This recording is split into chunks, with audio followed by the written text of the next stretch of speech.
कि नीतीश कुमार के पार्टी में जब से ललन सिंह के अध्यक्ष बनावल गई तब से पार्टी के अंदर बड़ी भारी विद्रोह हो रहा है। कई गो लोग के विभाग बदली और नीतीश कुमार से कई गो विभाग भारतीय जनता पार्टी अपना खेमा में लिए, खास करके पंचायती राज विभाग।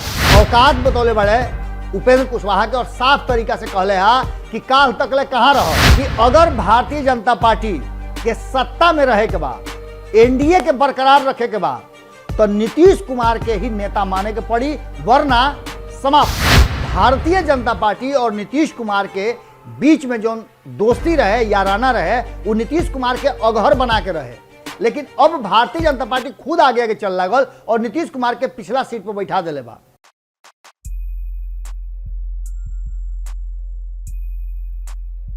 दोस्ती दुश्मनी से आगे निकल आई बा, दोस्ती दुश्मनी से आगे निकल आई बा। हिसाब किताब फरियावे खातिर उभी आइल बा, हिसाब किताब फरियावे खातिर उभी आइल बा। दाव पेच सब धैले रह गई, पटकाइल बा। दाव पेच सब धैले रह गई, पटकाइल बा। आर पार करबे करी, बड़ी खिसियाइल बा। गोड़ लागत नहीं हेरा से अभिनंदन बरुआ के अपना कार्यक्रम जना के नाम हक फूटा ठोक के। आज रुआ से देखी खबर ना करो, आज रुआ से बतियावे खातिर आइल बानी। और ये बातचीत बड़ा जरूरी रहा, जरूरी ऐसे रहा कि यह बातचीत पर राउर भविष्य टिकल बा, राउर वर्तमान टिकल बा, और भूत तो राउर खराब होइए गई। हऊ भूत डरावे वाला भूत ना, जौन भूत भविष्य वर्तमान होला ओकर बात करतनी। और वह पिछला 24 घंटा में, और वह से हम काल भेंट ना कैले रही। कल ना भेंट करे के कारण रहे कि ए फेरा में पड़ रही कि आखिर एक जवाब रुआ लोग के का दी, जवाब खोजे के बहुत जरूरत पड़ गई। और एह बात के लेकर के कि आखिर के शेर के सवा शेर उखड़ा उखड़ी भइल रहा। और 24 सीट के जो चुनाव भइल ओकरा पर रुआ लोग से पहलू कहले रही कि ई चुनाव बिहार के सत्ता के सेमीफाइनल हो। नीतीश कुमार अब की हाली अगर उनका संगे कोनो तरह के बात भइल तो नीतीश कुमार के रोकल बड़ा मुश्किल हो जाई। कहीं ऐसा ना हो कि अंतरात्मा के आवाज़ उनका फिर उनका के ठकठकावे लागो। और नीतीश कुमार के अंतरात्मा के आवाज़ जब निकलेला तो बिहार में बड़ा परिवर्तन होला। बात बहुत आगे निकल गई बा, बात यहाँ तक ले निकल गई बा कि नीतीश कुमार जी चाहे जितना भी दाव पे जानता रहन, लेकिन हर मुठा पहलवान उनका भेटा गई बा। जब वो रिंग में जाता रहे, कतनो दाव लगावता रहे, लेकिन जीत कहिए देता। अब वो सेमीफाइनल और फाइनल में ना, लीगे मैच में उनका के बाहर करवा देता। अब यह बात के लेकर के खाली फेर से जो सेमीफाइनल कह जाता रहा, ओकरा में नीतीश कुमार तीसरा नंबर के पार्टी बन गई है। और तीसरा नंबर के पार्टी बनला पर मंथन के दौर शुरू हो गई बा, जो उनके रुआ लोग से पहले से हम कहत आवत रही। हम ये बात बतौले रही कि जब एमएलसी के चुनाव के परिणाम आई, 24 सीट के फैसला हुई, तो ये ढेर कुल बिहार के राजनीति में अपन रंग दिखाई। और ये रंग अब दिखावे लागल बा। परिणाम से ठीक पहले ये बात अंदाजा हो गई रहे कि कहाँ कहाँ भीतरघात होता, जो खबर के माध्यम से रुआ लोग के बता दे रहे नहीं। भीतरघात बड़ी भारी पड़ल बा। और ये भीतरघात नीतीश कुमार के अब भीतर से हिला देले बा। कारण बा कि नीतीश कुमार के बात का डर हो गई कि कहीं ऐसा ना कि उनका राजनीति समाप्त हो जाए, और ऐसे इनकार भी ना कर सकिले रुआ। कारण कि तेजस्वी यादव जरा के समझत रहे हा कि बच्चा बा, सदन में तकले कहले रहे हा कि तू तो ही बच्चा बाड़। लेकिन कहीं ना कहीं जो बदलल परिस्थिति बा, जो आंकड़ा बा, और जो बिहार के लोग के मन मिजाज बदलता, वो नीतीश कुमार के विकल्प से हटावे के तैयारी शुरू कर दिले बा। और नीतीश कुमार खातिर सबसे बड़का डर यह बा कि जौन नीतीश कुमार पिछला 30 साल से लगातार बिहार के राजनीति में ट्रेंड करते रहा, जब लालू के नाम लिया था तो उनका संगे संगे जुड़ात रहा नीतीश कुमार। कुछ दिन पिछला कुछ साल से नीतीश कुमार के संगे लालू के नाम जुड़ाए लागल हा। और वो नीतीश कुमार यदि ओझल हो जास बिहार के राजनीति से, तो निश्चित रूप से बिहार के जनता के नज़र से उतर जास, तो निश्चित रूप से ये बहुत बड़ा राजनीतिक घटना हुई और नीतीश कुमार के राजनीति के तीसरी हुई। लेकिन नीतीश कुमार इतना जल्दी छोड़े वाला में से ना आवे। जो परिणाम आयल बा उ साफ बता दिले बा कि नीतीश कुमार कोशिश तो बड़ी करता रहे, लेकिन भारतीय जनता पार्टी उनका हर कोशिश पर कहीं ना कहीं खूंटा गाड़ देता अपन, और नीतीश कुमार ताकते रह जाता रहे। उनका लौकू समीकरण से रुआ लोग के शुरुआत करते हैं। जब 2020 के चुनाव में तीसरा नंबर के पार्टी बना रहन तो उनका लौकू समीकरण उनका के संहार दी, आगे हर कोई से लोहा ले ली हैं, ओकरा खातिर अपन पुरान जो उनको सबसे माने मजबूत दुश्मन रहन, जिनका से 6 महीना पहले तक ले, 2 महीना पहले तक ले, अरे 1 महीना पहले तक ले कहीं ना जम के लड़ाई होत रहे, लाठी पैना से लेकर के सब भई रहे। अचानक से उनका के अपना के बुलावत रहे और अपना दल में शामिल करवा उनका पार्टी के पूरा विलय करवा लेता रहे। धकाधक उनका के कई गो ऑफर देता रहे, और सारा ऑफर पूरा कैला के बाद लौकू समीकरण के झंडा बुलंद होता। लेकिन भारतीय जनता पार्टी अभी विपक्ष के तो रखी ना, विपक्ष तो अभी तमाइले बा, तब तक ले उनकर अपने सहयोगी उनका लौकुश के जगह पर अपन लौकुश खड़ा कर देता, और नीतीश कुमार के हर एक्शन पर, हर एक्शन के रिएक्शन भारतीय जनता पार्टी के सम्राट चौधरी देता रहे। चाहे वो नीतीश कुमार बोलस, और चाहे नीतीश कुमार के बदले में उपेंद्र कुशवाहा बोलस। आरसीपी सिंह के छोड़ करके लौकुश समीकरण के खाली बात हम करते नहीं, ये लौकुश समीकरण में आरसीपी सिंह के छोड़ करके भारतीय जनता पार्टी केहू के छोड़े के तैयार नहीं थे। और सम्राट चौधरी तो खुल के कहले, यार लोग सुन ले हो कब कि उपेंद्र कुशवाहा 2 दिन पहले कह रहे चुनाव परिणाम आवे से पहले कि अगर भारतीय जनता पार्टी के सत्ता में रहे के बाद, एनडीए के बरकरार रखे के बाद, तो नीतीश कुमार के ही नेता माने के पड़ी, वरना समाप्त। बात उतने ना भई रहे, एकरा अलावे भी एगो बात कहले रहन, एकरा अलावे उपेंद्र कुशवाहा बात कहले रहन कि जेकरा नीतीश मॉडल स्वीकार नहीं खे, ई पहलू वाला के बता दिले बानी, लेकिन चूंकि प्रसंग आइल बा तो प्रसंग में वालों के कहल जरूरी बा। ए प्रसंग में ई बात उ कहले रहने स्पष्ट तरीका से कि जेकरा भाजपा और योगी या मोदी मॉडल लागू करे के बा उ बिहार से बहरी चल जाओ, यानी उस साफ तरीका से अल्टीमेटम दे दिले भारतीय जनता पार्टी के कि होश में रहो और नीतीश के नेता मानो। एकरा पर सम्राट चौधरी के जो बयान आइल तो बयान भी वालों को बतौले नहीं, सम्राट चौधरी के पूरा भूड़ी छटका दिले बा भारतीय जनता पार्टी, और नीतीश कुमार के घेरे खातिर, और नीतीश कुमार के छोड़ी ना, सम्राट चौधरी तो सदनों में बेचैन होकर कह दिले रहन अपने विधानसभा अध्यक्ष के, अपने पार्टी से। सम्राट चौधरी के पूरा भूड़ी छटका दिले बा और वो बेलगाम हो गई बड़े, और बेलगाम होके के पीछे भी रणनीति बा, राजनीति बा। सम्राट चौधरी औकात बतौले बड़े उपेंद्र कुशवाहा के, और साफ तरीका से कहले हा कि काल तक ले कहां रहो। यही पिछला चुनाव में नीतीश कुमार के जितना हो सकत रहे कोसले रहा, नीतीश कुमार के विरुद्ध चुनाव लड़ रहा, लेकिन आज आ गए तो नीतीश कुमार हो गए बढ़िया और तू खूब बढ़िया हो गई। एकरा मतलब यह बा कि कहीं ना कहीं जो नीतीश कुमार के फॉर्मूला बा लौकुश समीकरण, ओकरा पर अब नीतीश कुमार के भरोसा टूटे लागल बा। कारण बा कि आरसीपी सिंह अलगे हो गई बाड़े, और उपेंद्र कुशवाहा जो कहता रहे ओकरा पर भारतीय जनता पार्टी फौंक के चढ़ जाता। अब के जो 24 सीट के एमएलसी के जो चुनाव भइल है ओकर परिणाम आइल, ओकरा में कगो लौकुश समीकरण के लोग जीतल बा, हारल बा, लड़ल बा, इ रउआ खूब बढ़िया से जानता रही। एकरा पर डिस्कस करे के जरूरत नहीं है, कारण कि नीतीश कुमार जौना आधार पर बिहार के मुख्यमंत्री बान, जौन वोट बैंक उनकर बा, वो वोट बैंक के लोग एको नजर ना आए। एकर मतलब सीधा रहा कि पूरी तरह से नीतीश कुमार लौकुश समीकरण तो कहता रहे, लेकिन लौकुश समीकरण के जगह पर नीतीश कुमार वो समीकरण से बिल्कुल अलग हो गई बाड़े, और जब अपन जमीन के छोड़ेला तो ओकरा के बेदखल कर दियाला। नीतीश कुमार के संगे इस समस्या शुरू हो गई बा। दूसरा तरफ देख ली कि लालू प्रसाद के एमवाई समीकरण, जौना पर कि 15 साल तक लालू और राबड़ी सत्ता में रहले, केहू के ठेके ना देले। नीतीश कुमार 2000 में कोशिश कैल हो रहन तो उनका के 7 दिन पर खदेड़ दिले रहन।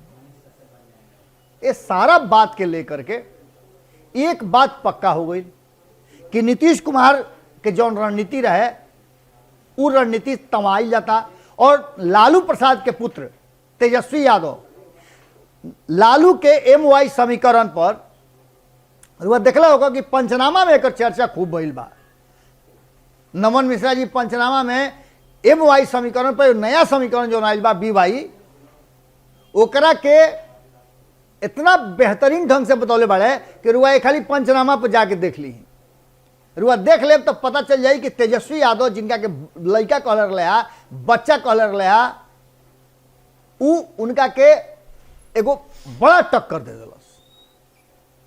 और अकेले कारण कि महागठबंधन में भी विद्रोह जम के भई रहे, जबकि नीतीश कुमार एकजुट होकर लड़ रहन, तब नीतीश कुमार के घाटा पर घाटा हो रहा बा। राजद के 4 सीट के फायदा भइल बा चुनाव में। और वह समझते बानी कि भारतीय जनता पार्टी और नीतीश कुमार के दोनों आदमी घाटा भइल बा। जहां 5 सीट के घाटा भारतीय जनता पार्टी के भइल बा, वो ये 3 सीट के नुकसान नीतीश कुमार के भी भइल बा। यानी अब वह समझ ली कि अब ये कहां जा रहा बात। दोसर का सबसे महत्वपूर्ण बात कि जहां एक तरफ लौकुश समीकरण नीतीश कुमार से बिल्कुल अलग करके भारतीय जनता पार्टी अपना खेमा में खींचता। और ये बात नीतीश कुमार के वही दिन समझ लेवे के चाहिए जब मुकेश सहनी के साथ भारतीय जनता पार्टी जो एक्ट कैलस। पहले मुकेश सहनी के विधायक छीनलस, ओकरा बाद मुकेश सहनी के मंत्रिमंडल छीनलस, ओकरा बाद नीतीश कुमार से कह के उनका के NDA से बाहर करवलस। नीतीश कुमार एक समर्थन में रुआ देखी, अगर रुआ कोनो काम हो रहा बा गलत या सही, ओकरा में चुप्पी साधता नहीं तो चुप्पी के मतलब हाँ होला। और नीतीश कुमार के चुप्पी कहीं ना कहीं भारतीय जनता पार्टी के आगे बढ़े में मददगार भई। अब एकरा पीछे नीतीश कुमार के कार्य रणनीति बा, काहे चुप्पी सदले बाड़े, गूंगी काहे सदले बाड़न, एकरा पीछे बहुत कहानी बा। लेकिन ये सारा कहानी के अगर दूसरा नजर से देखी तो तेजस्वी यादव NDA के नीतीश कुमार और भारतीय जनता पार्टी के इतना बड़ा औरा रहते हुए उनका के कड़ा टक्कर देले बाड़े। एक तरफ भारतीय जनता पार्टी जो संयुक्त होकर के मात्र 24 में से 13 सीट जीत के आइल बा, वो ये 6 सीट जीत करके आइल बा तेजस्वी यादव, और संगे संगे निर्दलीय वगैरह के मिला ली तो बराबर 11 गो सीट हो जाता। 11 सीट जीत के आना 50% या 55% या 60% मान के चली। अगर कोई परफॉर्मेंस दे रहा बा और वो भी मजबूत गठबंधन के जेकरा लगे धन जन बल सत्ता शासन सब रहला, आ कहल जाला कि धने बल के चुनावे है, ओकरा बादो नीतीश कुमार जी खातिर बड़का अलार्म शुरू हो गई बा। एकरा अलावे कुछ आंकड़ा भी बा जौना में लगातार भीतरघात के बात कही जाता।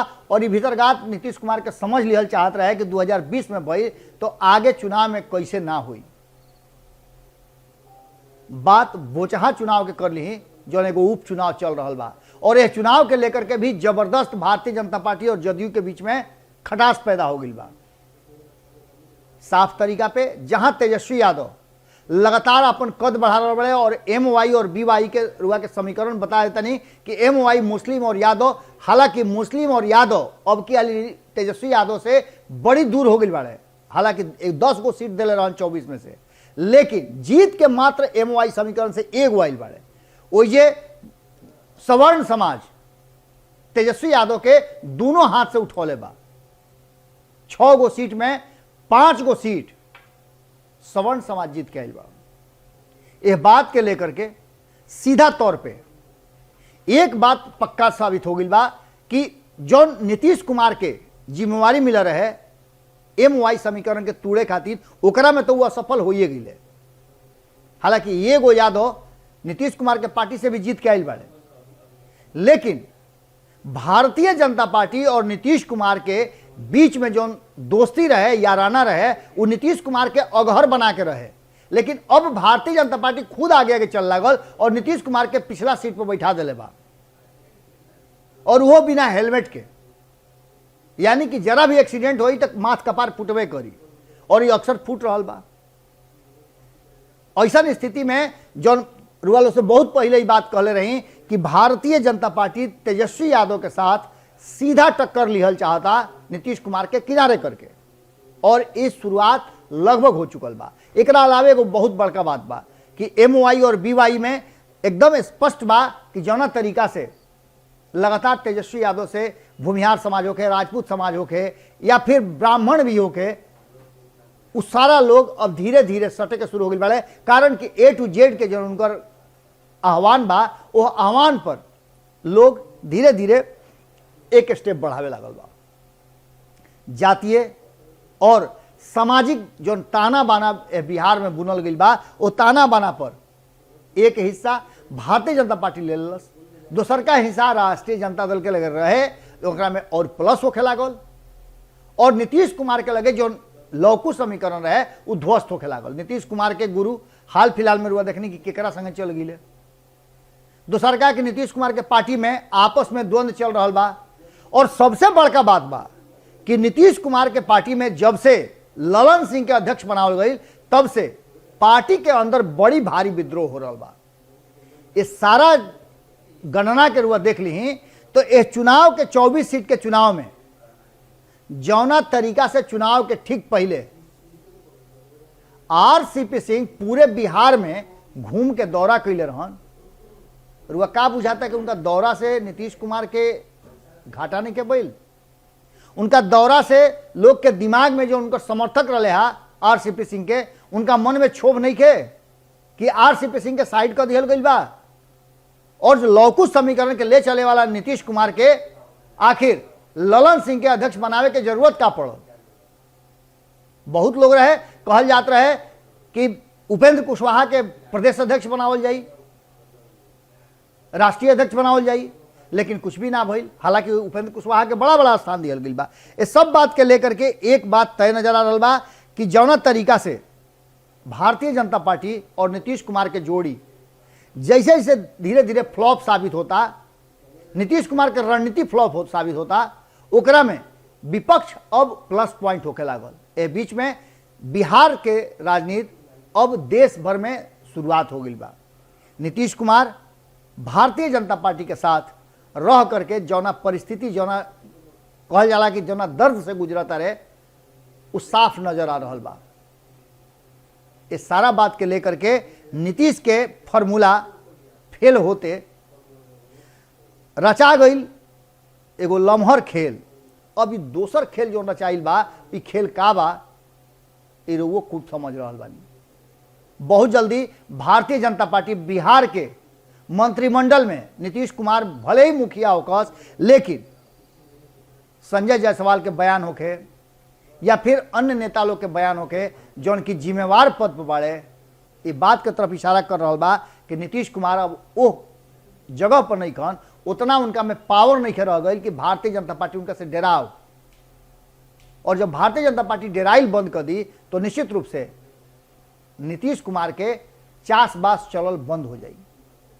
बहुत जल्दी जो सूत्र बता रहा बड़े कि भारतीय जनता पार्टी मंत्रिमंडल में फेरबदल करे जा रहा बा। हम केंद्र के बात नहीं करते, हम बिहार के बात करता नहीं, और करे के तो नीतीश कुमार के रहे, लेकिन भारतीय जनता पार्टी के बहुत दबाव बा और नीतीश कुमार के मंत्रिमंडल में भारी फेरबदल हुई। कई गो लोग के विभाग बदली और नीतीश कुमार से कई गो विभाग भारतीय जनता पार्टी अपना खेमा में ली। खास करके पंचायती राज विभाग भारतीय जनता पार्टी के हाथ में रह करके भी जौना तरीका से भारतीय जनता पार्टी के साथ भीतरघात भइल, और भारतीय जनता पार्टी के भीतरघात नीतीश कुमार से कैलस, जो कि लगातार दोनों खेमा से कहल जा रहा बा। एकर आवे वाला समय में परिणाम बदले वाला बा, साथी दोस्ती बदले वाला बा, याराना बदले वाला बा, और गठबंधन के गांठ कहीं ना कहीं कमजोर पड़ रहा बा। अब ऐसा स्थिति में या तो गांठ खुल जाई या फिर गांठ तोड़ करके अलग अलग तलाक के नौबत आ सकेला। और तलाक के नौबत आई तो वो जानता नहीं कि नीतीश कुमार खातिर रास्ता का बा, कहाँ का करी हैं, कौना तरीका से जाई हैं। लेकिन इस सारा चीज में नीतीश कुमार के अब बर्दाश्त करे वाला भी बात हुई, या तो अंतरात्मा के सुनस या फिर बर्दाश्त करस।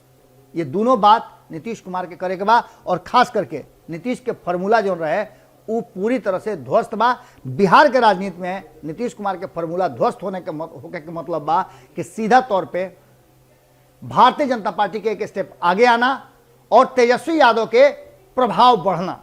एक मतलब कि नीतीश कुमार के प्रभाव आप रूपी घटी और जो मुख्य चुनाव 2020 में भइल बिहार विधानसभा के ओकरा में तीसरा नंबर बनल और यह चुनाव में भी मात्र 24 सीट के चुनाव रहे, एकरा में भी सत्ता में रह करके नीतीश कुमार के 3 नंबर बनना और ये दावा के साथ कि हम विकास करतनी, शराबबंदी करतनी, दहेज, बाल विवाह, ये सब पर हमार ध्यान बा।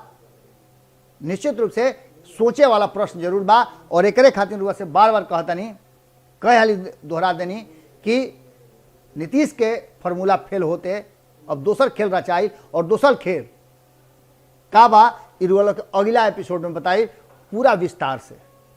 आज के खूंटा ठोक में इरुआ से एजे विदा ले, कल फिर भेंट करे के वादा के साथ है। गोड़ लागत।